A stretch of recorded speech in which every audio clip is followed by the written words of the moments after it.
Andre and welcome back to my channel. Well, you may know what this is in my hands. Well, yes, it's a Rubik's Cube. Today I'm going to solve this puzzle in front of you. Before I start, I want to let my brother Akshay scramble this cube. In the meantime, I want to talk a little bit more about this puzzle. Well, the Rubik's Cube was made in 1974 by Rubik. Back then, it wasn't much, really. It was a wooden box, technically, with movable corners. But now, it's a colorful plastic box that can go into 17 by 17s or 5 by 5s.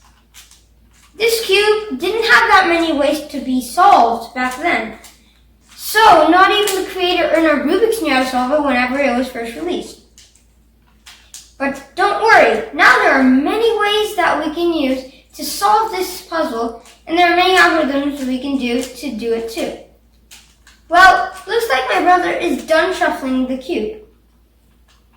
Now, I'm going to solve it. 3, 2, 1, go.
Solving this Rubik's Cube. Now let's look at my timing. 1 minute and 48 seconds. Pretty good. Well, if you want to try solving this cube, check out my next video on how to solve a Rubik's Cube. I hope you like this video. Like, share, and subscribe down below. Thank you for watching.